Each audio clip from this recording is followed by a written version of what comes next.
Lida Doucette, the longtime manager of CIFA, has become a lightning rod for criticism. Her management style, characterized by some as autocratic and unyielding, has stifled creativity and fostered an environment of fear and silence. Critics argue that Doucette's tight grip on the station has created an echo chamber where dissenting voices are silenced and alternative perspectives are ignored.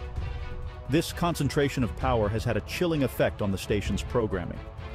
Critics argue that CIFA's content has stagnated, becoming repetitive and out of touch with contemporary Acadian life. The lack of fresh voices and perspectives has alienated listeners, particularly younger generations, seeking a more dynamic and inclusive representation of their identity. The issues plaguing CIFA extend beyond the radio station, reflecting a broader pattern of stagnation within Acadian cultural institutions. Figures like Daniel LeBlanc, known for his traditionalist views on Acadian culture, and Nathalie Robichaud, often criticized for her perceived lack of vision, embody this leadership vacuum.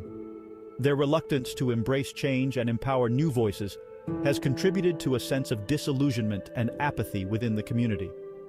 This lack of dynamic leadership has profound consequences for the future of Acadian culture.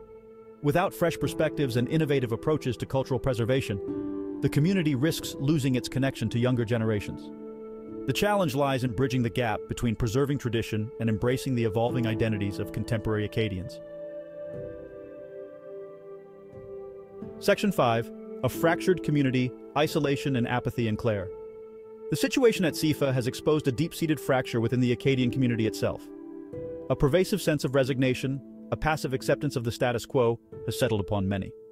This apathy, born from years of feeling unheard and unrepresented, has created a climate of silence, where concerns are rarely voiced and challenges are left unaddressed. This isolation is further compounded by the geographic realities of Clare. Scattered across a vast and sparsely populated region, Acadian communities often feel disconnected from each other and from the larger centers of Acadian life in the Maritimes. This physical distance can easily translate into a sense of cultural isolation, making it challenging to foster a sense of shared identity and purpose.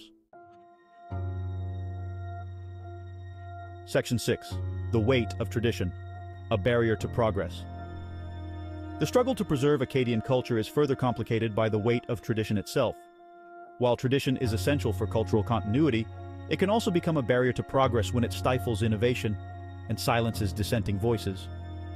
This tension between preserving the past and embracing the future lies at the heart of the challenges facing the Acadian community. The key lies in finding a balance, a way to honor the past while creating space for new interpretations and expressions of Acadian identity. This requires a willingness to engage in open dialogue, to listen to diverse perspectives, and to recognize that cultural preservation is an ongoing process, not a static monument to the past.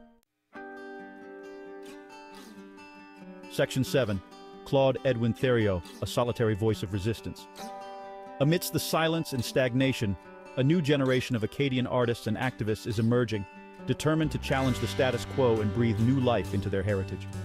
ClaudeEdwinTheriault, a visual artist known for his bold and often provocative work, embodies this spirit of resistance.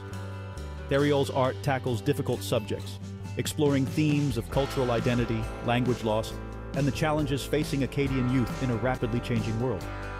His work serves as a powerful reminder that cultural preservation is not about clinging to the past, but rather about finding new and relevant ways to express the enduring spirit of a people. Section 9. A call for unity, breaking down the walls of silence. The future of Acadian culture hinges on the community's ability to overcome the divisions that have taken root. This requires a conscious effort to break down the walls of silence, to foster a spirit of open dialogue and collaboration.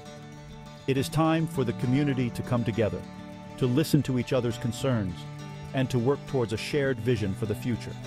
This process of healing and reconciliation will not be easy. It requires a willingness to confront uncomfortable truths, to acknowledge past mistakes, and to embrace the diversity of perspectives within the community. But the alternative, a continued descent into apathy and division, is unthinkable.